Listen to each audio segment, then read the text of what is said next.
Many nations and cultures are interwoven in the land of Crimea. Today, more than 65% of the population are Russians. Since the early Middle Ages, history and culture of the peninsula have become an integral part of the history and culture of Russia. Crimea joined Russia more than 200 years ago, and later it became part of Russian Soviet Republic. However, in 1954, Nikita Khrushchev presented the Crimean region to the Ukraine as a token of friendship, and although the population was transferred, it was not a critical issue, as there were nothing like Russophobia in Soviet Ukraine at that time. When Ukraine got independence in 1991, the people of Crimea expressed their wishes in a referendum on the status of Crimea and the city of Sevastopol. Then, 81% of the Crimean electors, by a large majority of 93%, voted to restore the Crimean Republic as a SSR member and a participant of the Union Treaty. 97% of Sevastopol citizens voted for the special autonomous status of the city. It seemed that the time of Crimean independence had started, but in March 1995, Ukrainian authorities disregarded these referendum results, and the wishes expressed by the people of Crimea in that referendum were violated by Ukraine. Ukraine, once suddenly, cancelled the 1992 year's constitution of the Crimean Republic, displaced Crimean president from the presidency, downgraded Crimea to just an administrative unit, and deprived it of its political and economical rights. The rules of international law, provisions of the Declaration of Human Rights, the OSCE Act, provisions of the International Covenant on Civil and Political Rights, all were neglected. Today, 60% of Ukrainian citizens prefer Russian in everyday life. Since the Ukrainian Declaration of Independence, the state has not just used Ukrainian language propaganda, but also has attempted artificial implanting of the language upon the Russian people. Russian names and passports are distorted. Administrative work is in Ukrainian. School textbooks are printed entirely in the Ukrainian language. Most movies and all commercials in the country are also in Ukrainian. The number of Russian schools has decreased to virtually none. These acts could only be defined as a national and cultural genocide exercised by the state towards its own citizens. A situation has been created where the state and its people speak different languages. Як називається? Оленка. Оленка, яка красуня, ніколи не будь Альоною. Бо якщо ти станеш Альоною, дитиночко, треба пакувати валізи і виїжджати до Московії. There is no such a country in the modern history where the mother tongue of the popular majority is not adopted as the state language. But we have it here in Ukraine.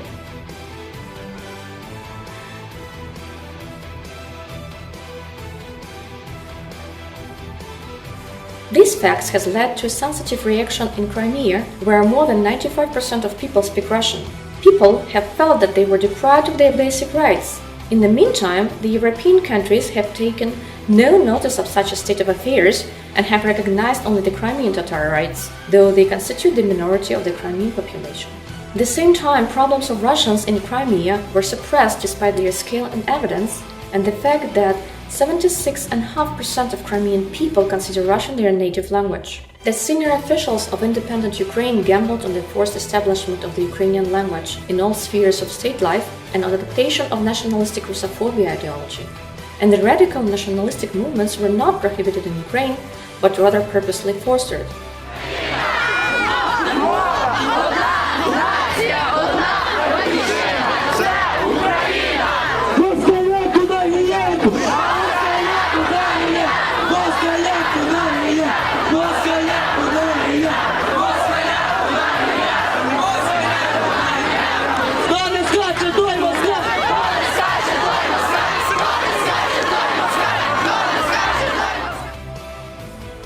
Now, we face in Ukraine such actively functioning organizations which can be identified as neo-Nazis.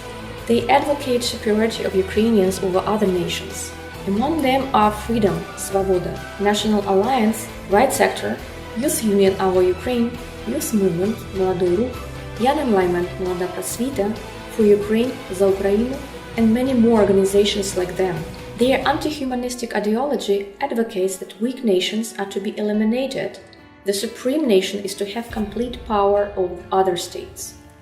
All of these organizations use the internet and print media for advocating Nazism. Сегодня национал-социалистическая идеология – это будущее Украины. Я из России. Из России? Да, из России. В Москве так нельзя, здесь можно. Ви москаля! Ви москаля! Складайте труби! На московські собаки! Ось собака теж животне! Це москаль ти! Що делаешь? Один и другой что делаешь? Смерть ворон! Смерть ворон! Буде Україна рідна! Буде ненька самостійна! Москалі! На ножі! На ножі!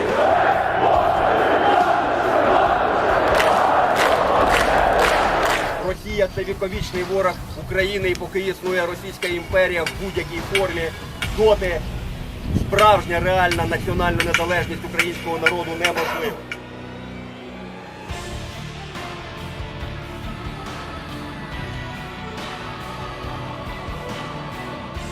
In the Lvov region, participants of the Svoboda organization, which is one of the three main opposition parties heading the protests, have reburied 15 SS soldiers solemnly and with full military honors.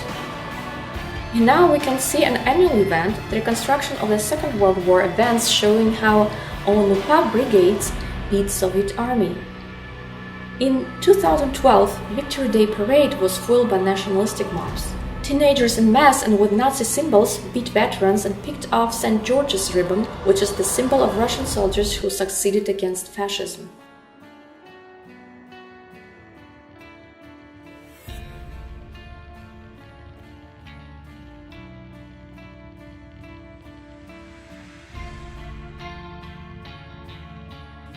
At the beginning of the year 2014, the party controlling Lvov today headed a torchlight procession in memory of Stepan Bandera, the leader of Ukrainian Nazis whose troops fought on the Hitler's side during World War II and took part in the extermination of Jews, Russians and Poles. But even more extremist groups such as the Right Sector came to the fore during the 2014 coup. The situation has become more and more threatening. Not only humanitarian infringements, but physical extermination has hung over Russians. As soon as nationalists came to power, they banned Russian language, threatened to impose criminal penalties for using it, demanded to cancel the taboo on fascist propaganda. They also outlawed political parties protecting the interest of the Russian population in Ukraine. Among the members of the nationalistic government, there is not one delegate from southeastern Ukraine. All this happening reminds us of Germany in the 30s, when National Socialists came to power.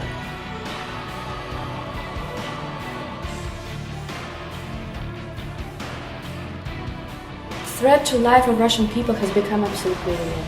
We got threats, insults, prosecution for using Russian language. All this comes from political leaders intending to take part in the presidential elections in Ukraine.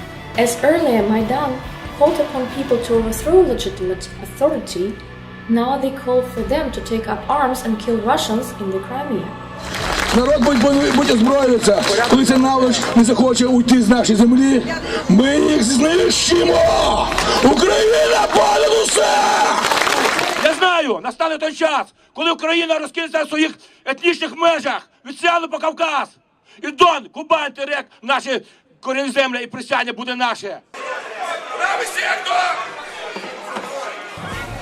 That's why Crimea reacted, arranged for its own self-defense and asked Russia for help.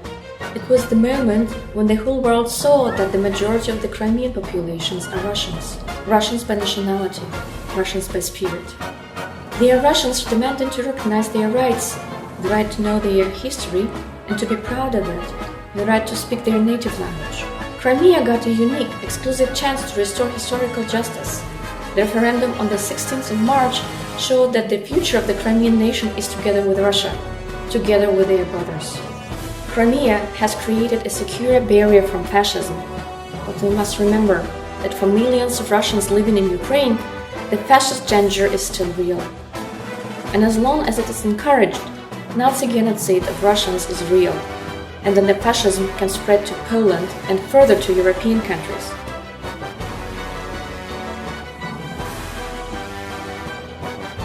impossible to pay no attention to the fascist activities in Ukraine. That's why Crimean people call upon other European nations to join Russia and help it in the battle against neo-Nazis. People of Crimea are and will be in the forefront among those who fight against fascism.